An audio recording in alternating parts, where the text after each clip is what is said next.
Cuando cae la noche y las luces de los hogares empiezan a apagarse, los residentes del tejado inician sus actividades. Aquellos que por las mañanas deben ocultarse en las sombras para no ser lastimados y que con sigilo buscan entre las sobras de la basura algo que comer. A los que las amas de casa maltratan y los niños persiguen con piedras y palos. Los que no tienen una voz para defenderse y sus fuerzas son drenadas con cada atentado. En cada esquina, en cada calle, mudos testigos, paredes y pavimento observan, murmuran. Las historias de cada uno de nosotros convertidas en podcast. Basado en hechos reales. Historias de la ciudad. Voz invitada, Osvaldo Samayoa. Los residentes del tejado. Capítulo 3.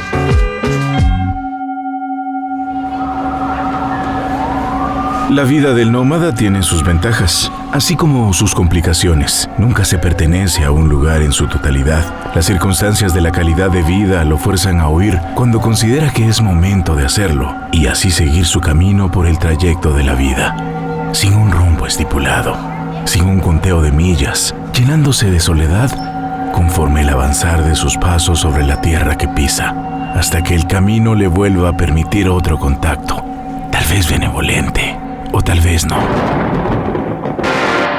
Una noche de mayo, allá por el 2007, el invierno se hacía presente en las calles de Guatemala. Una silueta negra corría despavorida entre los callejones y basureros de la colonia Florida, un barrio popular en la zona 19 de la ciudad, que de día es abarrotado por el frenesí de sus habitantes.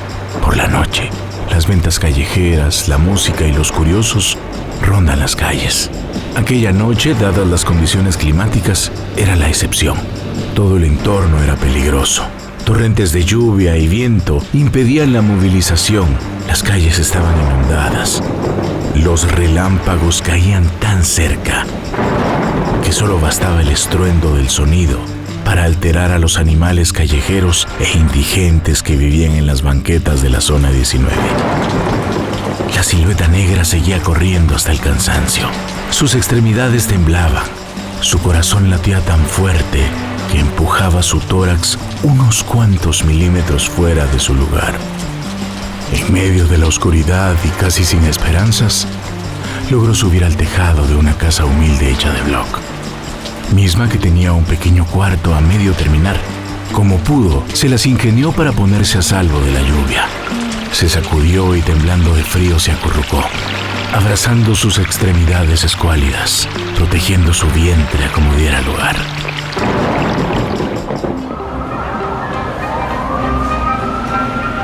En la madrugada, el hambre y el frío se encargaron de despertarle del letargo. Decidió dar una vuelta en los alrededores de su refugio, buscando algún bote de basura para ver si con un poco de suerte podría encontrar comida rancia para calmar el rugido de su estómago. Bajó del tejado y encontró una puerta de madera rústica. Se escabulló sigilosamente, esperando no toparse con ningún peligro, y pudo ver lo que sucedía allí. Pasó por cada uno de los rincones buscando algún olor que la atrajera, y en la habitación del fondo había una puerta color rosa, con varios estampados de animales, princesas de cuentos, estrellas y flores.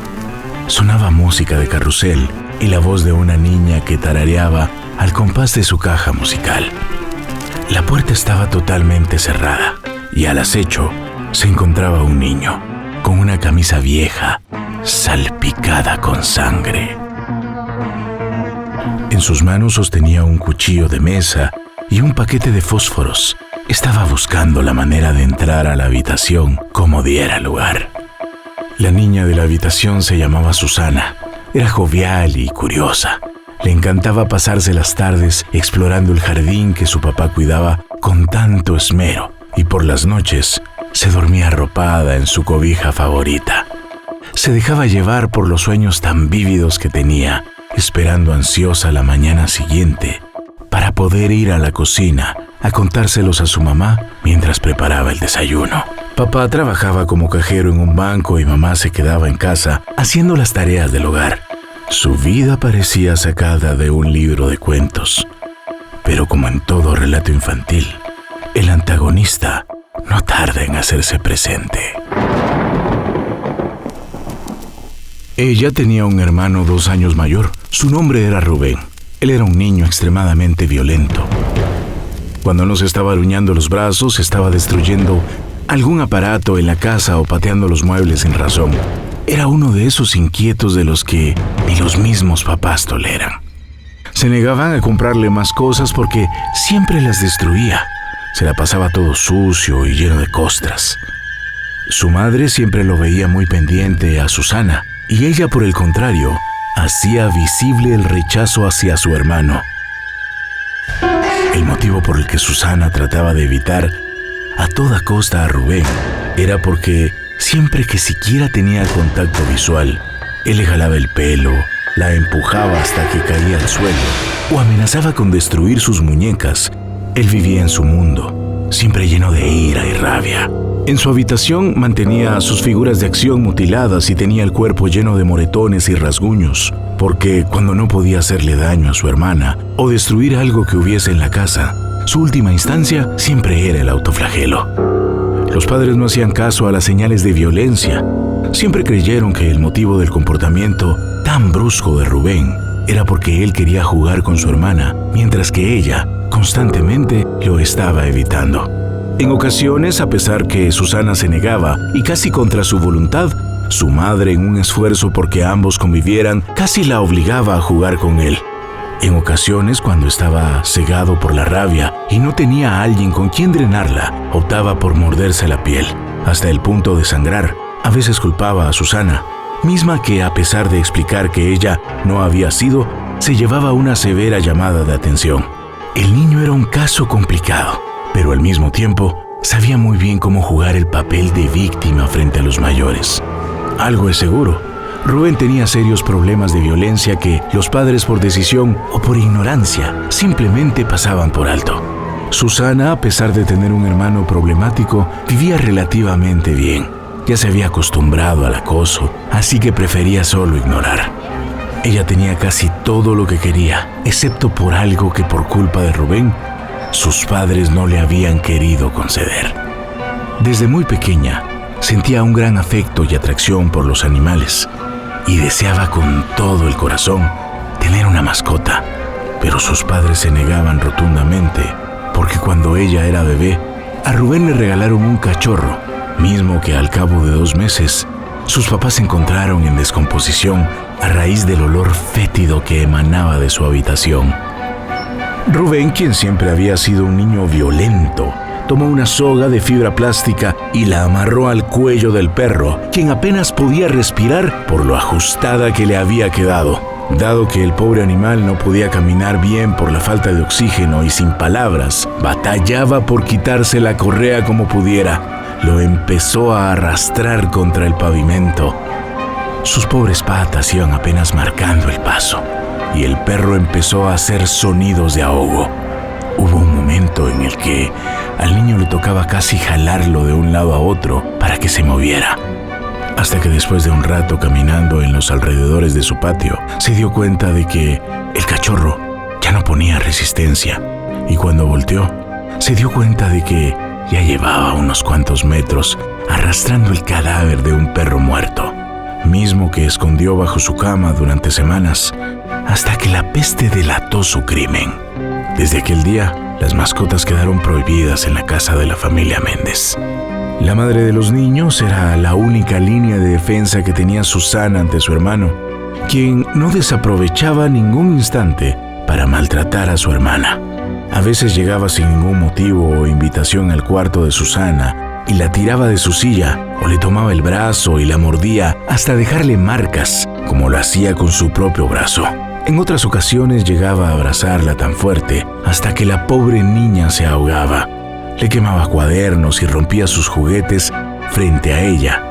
En una ocasión, cuando ella estaba comiendo algo de fruta en el sillón, se levantó a buscar una manta para cubrirse y al regresar se dio cuenta de que Rubén estaba escupiendo en su comida. Salió inmediatamente a buscar a su madre, quien probablemente estaría en algún rincón de la casa. Pero antes que pudiera hacer algo, su hermano la tumbó contra el sillón. Sus ojos irradiaban furia y con ambas manos la apretó hasta el punto de casi asfixiarla, amenazándola con romperle el cuello si le decía algo a sus padres. Los ojos de Susana empezaron a lagrimar y su cara, poco a poco, se enrojecía por falta de oxígeno. Cuando Rubén por fin la soltó, se fue a su habitación, mientras Susana, con quejidos silenciosos, se tocaba el cuello, como tratando de consolar su piel del daño causado por las manos sucias de Rubén. Se arropó en su manta y trató de olvidar en las series infantiles el abuso que sufría por parte de su hermano. Es interesante cómo muchas víctimas femeninas empiezan así, siendo violentadas por su propia familia. La madre de Susana llegó a la sala principal, donde se percató de dichas marcas y de los ojos cristalizados de su hija. Susana realmente quería decirle lo que había sucedido unos instantes antes de que llegara, pero al hacerlo, recordó el rostro demoníaco de su hermano, poseído por la furia, y cayó su confesión.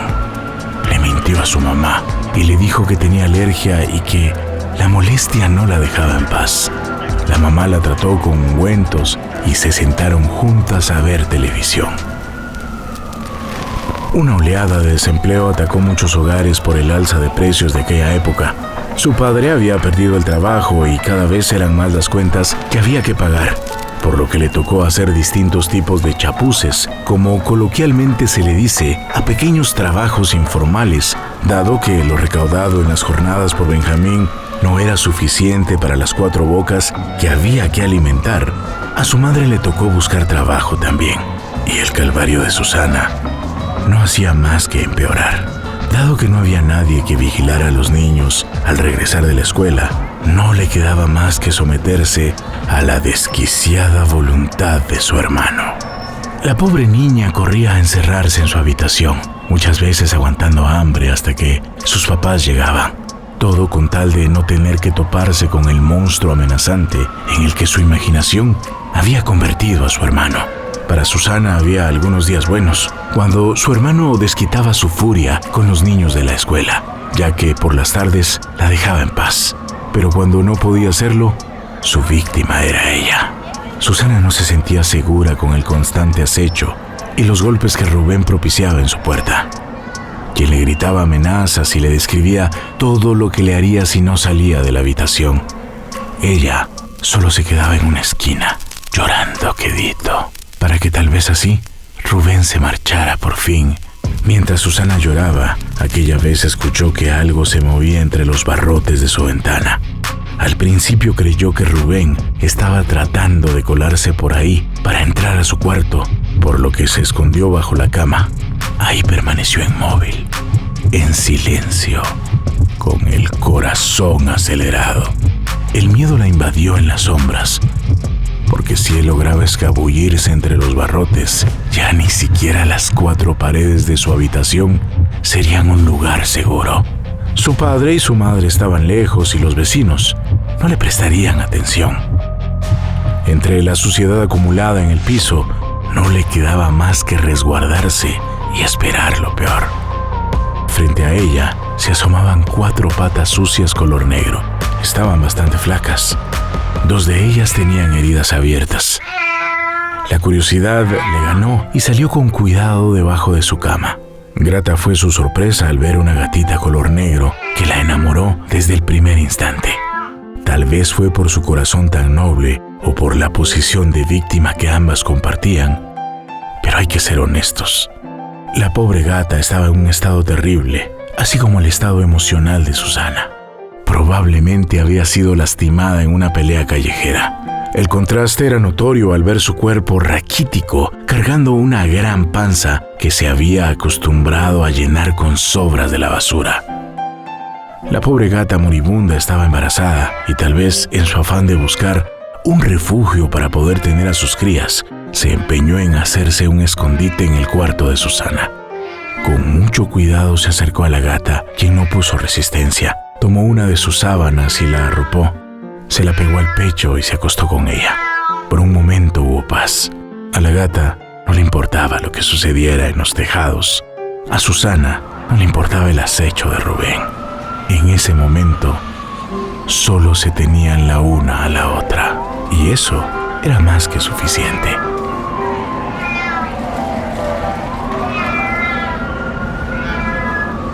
La niña y su nueva mascota se tomaron afecto mutuo. En cualquier momento, la gata daría la sorpresa de sus crías, por lo que Susana debía ser extremadamente cautelosa para que sus padres no se dieran cuenta de que había una boca más que alimentar, y aún más para que Rubén no sospechara de que había otra víctima con la cual podría divertirse. Por las noches se acurrucaba con ella para protegerla del frío, y todas las mañanas se levantaba muy temprano. Iba a la cocina para tomar un pan que remojaba en leche, poder dejarle algo de comer a su mascota mientras se iba de casa a la escuela. Una tarde después de la escuela, Susanita llegó a revisar a su nueva amiga, quien no aparecía por ningún lado. Buscó en el jardín y en la cocina. También buscó en la sala, pero no había nada. El único lugar prohibido era el cuarto de Rubén. Saber que la gata había caído en manos de su hermano era prácticamente darla por muerta. Pero como su amor por la mascota era tan grande, se dirigió a la habitación a buscar entre sus cosas sin importarle las consecuencias. Pero Rubén, hasta ese momento, no tenía idea de que había una nueva inquilina en la casa. Dicen que los gatos son muy inteligentes, y Pelusa, que fue el nombre con el que Susana bautizó a la menina que había ido a refugiarse a su cuarto, no era la excepción. En cuanto la gata supo que era hora, su instinto la hizo subir de nuevo al tejado, lo más apartada del contacto humano como le fuera posible. Allí, en lo más alto, se dispuso a tener a sus bebés, quienes uno a uno iban saliendo desde su vientre al exterior. Pasaron más o menos 2 días y la gata no había regresado. Susana, quien la había dado por perdida, aún no se recuperaba del todo por la ausencia de Pelusa, a quien abrazaba para confortarse y protegía, tratando de velar por su mascota, como nadie lo hacía por ella. Rubén seguía acechándola como siempre. Parecía que se deleitaba en el miedo de su hermana. Una tarde, mientras ella estaba haciendo tareas, escuchó un maullido. No desesperado, sino más bien como manifestando que aún seguía allí, rondando los techos del barrio. Susana reaccionó ante el llamado. Al principio un poco escéptica, pensó que tal vez su mente le estaba jugando una broma. Pero conforme los maullidos se intensificaban, un sentimiento de protección despertó en ella. Le importó muy poco su tarea y tampoco los riesgos que conllevaba lo que estaba a punto de hacer. Acelerada, buscó sus mejores tenis y empezó a evaluar los barrotes de su ventana para ver la manera en la que podía ir al auxilio de su gata. Con un poco de dificultad y después de un resbalón que casi le cuesta un par de costillas, logró asomarse al techo. Vio a su gata, quien en una esquina rodeaba con recelo 4 crías. Al ver a Susana acercarse, la gata, con un gesto defensivo, le mostró sus colmillos y su cola se tensó. Así que a manera de tregua, Susana bajó de nuevo. Fue por un poco de leche para los gatos. Al ver que Susana no era una amenaza, empezó a ronronear y se acurrucó en sus piernas junto a sus crías. Susana se quedó allí con ella toda la tarde, platicándole sobre su día, admirando a los bebés y, por supuesto, dándole calor a su nueva familia. Rubén no había escuchado a su hermana en la habitación, por lo que empezó a sospechar. Al caer la noche, era necesario que se resguardaran en un lugar seguro, y con una pequeña canasta de mimbre, tomó con delicadeza a cada uno de los bebés y bajó con ellos hasta su habitación. Preparó una cama improvisada y fue por más comida. En ese momento, su prioridad número 1 era poner a salvo a Pelusita y a sus crías.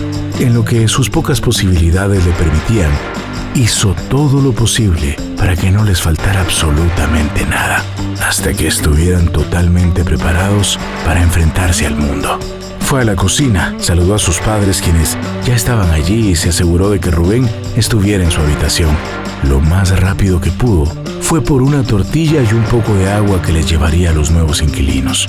Sus padres, de tan cansados que estaban, se quedaron viendo el televisor sin prestar mucha atención a sus hijos. Su puerta había quedado abierta, y para cuando regresó con las provisiones, su hermano estaba en su habitación y, tentado por la fragilidad de las criaturas, no pudo contenerse e intentó secuestrar a uno de ellos. La gata lo aruñó con todas sus fuerzas y un grito que escapó de la garganta de Rubén se hizo presente en cada rincón de la casa. Ante su intento fallido, Susana lo empujó tan fuerte que hizo que se tropezara en el piso de su cuarto. Él se puso furioso y cuando intentó levantarse del suelo, su hermana, quien ya estaba sedada por la adrenalina, le pateó el rostro. Le pateó el rostro tan fuerte que hizo que su nariz empezara a sangrar. Los padres por el grito fueron a la habitación. Susana escuchó los pasos y dejó caer una manta sobre los gatos para que no los detectaran. El cobarde de Rubén, quien no buscaba más que hacerle la vida imposible a su hermana, se quedó tendido en el piso llorando. Sus padres sabían de las tendencias violentas de Rubén, pero nunca lo imaginaron capaz de golpear a su hermana. Ella, por el contrario, mostraba visiblemente su repudio hacia él frente a sus padres, por lo que al verlo ahí ensangrentado en el piso de la habitación de su hermana, quien tenía la suela del zapato lleno de sangre, sin pensarlo 2 veces, la escarmentaron mientras se ocupaban de la hemorragia de Rubén. Una vez había cesado el sangrado, la madre de Susana fue a su habitación, tomó un cinturón de cuero y golpeó a Susana. Mientras los golpes del cuero sonaban contra su piel, su madre entre gritos reprochaba el comportamiento barbárico de su hija, sin saber que lo único que ella había hecho era defender a las crías, que de ser descubiertas, solo le traerían más problemas. Los padres molestos apagaron la televisión y se fueron a dormir. Con la luz apagada y sentada en un rincón de su habitación, la luz de la luna la iluminaba, mientras con mucha tristeza se aferraba a lo único valioso que tenía en ese momento, los gatitos. Rubén nunca había visto a su hermana tomar un rol dominante, y enojado por lo sucedido pensó en delatarla, pero cuando estaba decidido a hacerlo, algo le hizo retractarse. Iba a dejar que Susana se encariñara con las mascotas unos cuantos días más. El pensar en la rebelión a tal grado de hacerlo llorar era algo inconcebible, por lo que se trazó un nuevo objetivo: hacerse de los gatos a como diera lugar. Tenía que hacer algo al respecto para cobrar venganza por patearle la cara, para que Susana aprendiera de una vez por todas cuál era su rol en este juego constante de presa y cazador. Los días pasaron y la niña se encargó de alimentar a Pelusa y a sus bebés, a quienes con recelo escondía de sus padres. Pensó que Rubén había aprendido la lección porque no se le volvió a acercar. Sus padres aún no sabían nada de las mascotas, por lo que ella decidió mantenerlos escondidos unas semanas, hasta que estuvieran más sanos, y así tal vez convencerlos de quedarse con Pelusa y sus crías. Ella se esmeraba en tenerlos bien. Quería verlos crecer y darles una mejor vida de lo que les podría esperar en los techos de su barrio. Los días pasaban y los gatos se veían sanos. Las heridas de Pelusa cicatrizaban y había ganado más peso. Todo marchaba bien. Hasta que un día, Susana se había levantado temprano, como ya hace un par de días desde el nacimiento de las crías. Les dejó comida suficiente, cerró las ventanas para que no salieran y los acurrucó en una cama improvisada que había puesto bajo su escritorio. Ese día iba apresurada. Tanto ella como su hermano asistían al mismo centro de estudios, pero ese día Rubén fingió estar enfermo. Ante las prisas de la mañana, se le olvidó a Susana dejar su cuarto con llave. Rubén se quedó en casa. Susana estaba confiada de que su habitación tenía seguro y que las ventanas estaban cerradas. A pesar de que ella no tenía idea de lo que su hermano estaba maquinando, sabía que no podía confiar en él. Tomó el servicio colectivo de bus hacia su centro de estudios y se quedó esperando la hora de llegar a casa y reunirse con sus mascotas. En cuanto escuchó que la puerta de entrada se había cerrado, Rubén se cercioró de estar solo en casa. Fue a la cocina y tomó una bolsa de supermercado. Buscó algo con lo que pudiera forzar la puerta de su hermana y finalmente encontró un alambre que le podría servir. Sabía que tal vez tardaría un poco, pero todo valía la pena, con tal de vengarse de Susana, quien no había hecho más que intentar alejarlo de los gatos que con tanto amor ella estaba procurando proteger. El maltrato animal muchas veces es ocasionado por niños quienes no llegan a dimensionar el daño que pueden causar en seres que son claramente más vulnerables. Algunos otros simplemente buscan alimentar sus deseos de venganza o sed de sufrimiento y regocijan así a un sádico ser que habita en ellos, en ver cómo los indefensos no tienen otra opción que ceder ante sus torturas. Subió las gradas de su casa con cautela, no por miedo a que lo escucharan, sino porque quería tener tiempo suficiente para guardar en su memoria absolutamente todas las imágenes del plan que había tardado tanto en elaborar. Se acercó a la puerta de su hermana y antes de intentar forzarla, dio un suspiro de satisfacción al sentir la chapa deslizarse tan fácil entre sus dedos y ver cómo la puerta se abría ante él. Inspeccionó el cuarto de su hermana, despacio, con tiempo, saboreando cada instante, y finalmente encontró el lugar donde Pelusa y sus crías estaban tomando una siesta. Caminó con sigilo hacia ellos. En su rostro se podía ver la perversión y una sonrisa dibujada por todas las fantasías sádicas que rondaban su cabeza. Cuando por fin estuvo cerca, tomó a Pelusa de la cola y la metió bruscamente a la bolsa. Dado que los bebés aún no podían caminar muy bien, aprovechó esa ventaja. Los fue aventando uno a uno junto con Pelusa, hasta que todos estaban encerrados. Su mano sostenía las aberturas para que no pudieran salir. Mientras bajaba por las escaleras, se escuchaban maullidos desesperados y se podían ver las garras de Pelusa tratando de luchar para romper la bolsa. El niño, alimentado por sus deseos violentos, y salió al patio para dirigirse a donde estaba la pileta. Abrió el grifo y dejó que se llenara por unos minutos. Todo eso mientras se deleitaba viendo a la pobre gata intentando romper la bolsa de la que era rehén. Cuando por fin la pileta se llenó arriba de la mitad, suspiró, levantó el brazo en el que tenía prisionero a los meninos y sumergió la bolsa que contenía a las criaturas indefensas.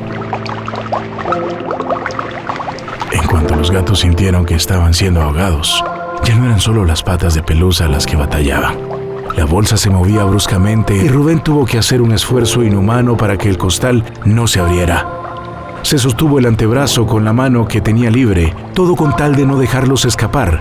Pasó un poco menos de un minuto, hasta que finalmente ya no se podía ver ninguna pata moviéndose bajo el agua.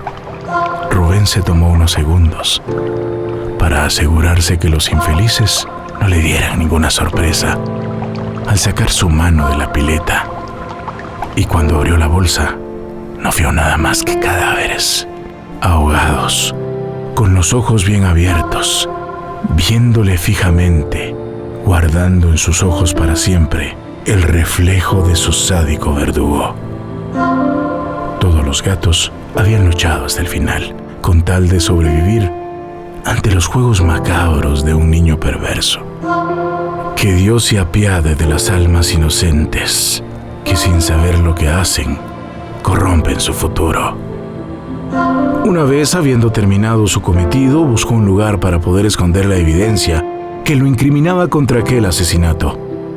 Justo al otro lado de la pared derecha de la familia había un barranco, así que Rubén sacó uno a uno los cuerpos mojados de los gatos, tal como si fueran piedras, los lanzó con fuerza hacia el otro lado. Los cadáveres de las crías caían hacia lo más recóndito de la nada.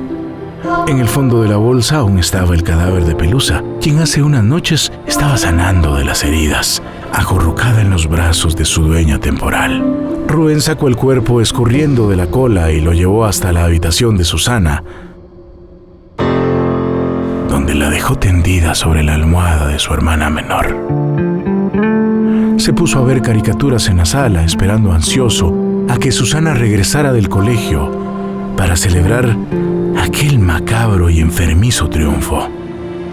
Cuando por fin llegó, la siguió hasta la habitación. No se quería perder la expresión de su hermana al notar lo sucedido. Fatal fue la sorpresa que se llevó Susana al ver que cuando entró a su habitación, en la entrada, había huellas de lodo. La cama que le había preparado a sus bebés estaba desordenada y en su almohada, el cadáver de su mascota era exhibido como la atracción principal en una exposición de terror. Esta vez ese niño cabrón había llegado demasiado lejos. Susana abrazó el cadáver mojado, buscando sin éxito la manera de devolverle el aliento. Buscó a las crías por todos los rincones de su casa mientras él las seguía. Entre lágrimas, le exigió saber dónde estaban los demás, y así fue como Rubén le confesó el paradero de las indefensas criaturas. El rostro de Susana se tornó rojo y sus ojos cristalizados irradiaban furia. Le escupió el rostro a su hermano y le empezó a arrojar las cosas que tenía al alcance. Zapatos, muñecas y crayones impactaban contra la cabeza de Rubén, quien después de un rato de burla se enojó. Se abalanzó contra Susana, la tumbó contra el suelo de su habitación, se colocó sobre ella y empezó a darle puñetazos en la cara. Sus puños se hundían en el rostro de Susana. Su nariz y boca empezaron a sangrar. Ya no podía abrir sus ojos por los golpes.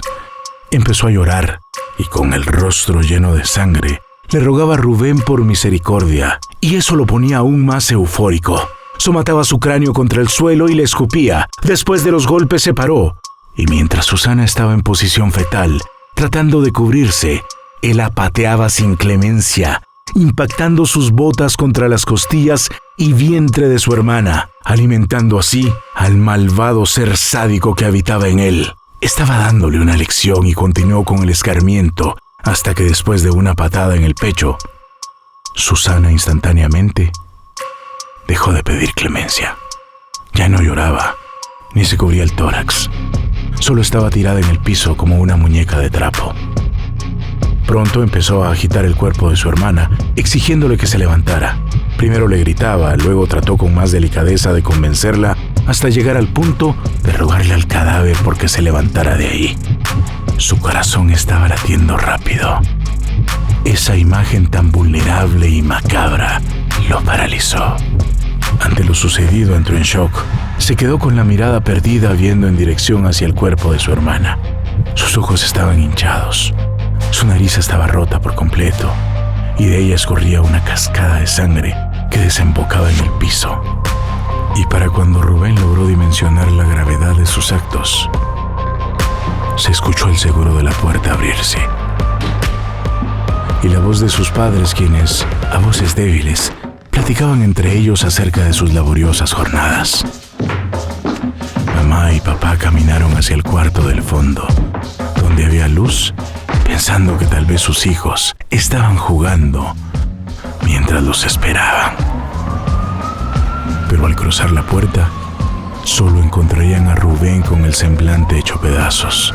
¿Cómo carajos les iba a explicar a sus padres el piso enlodado, las manos ensangrentadas y el cadáver de un gato y una niña opacando la decoración de princesas en la habitación? Mudos testigos, paredes y pavimento observan. Murmuran, basado en hechos reales. Historias que dejan de ser nuestras para convertirse en narraciones de podcast. Cualquier parecido con la realidad no es más que una historia de la ciudad. Historias de la Ciudad es un podcast escrito y conceptualizado por Christopher Robin, con la narración y dirección de El Fantasma. Voz en off, Carla de León. Producción y edición, Pineal Studios. Historias de la Ciudad.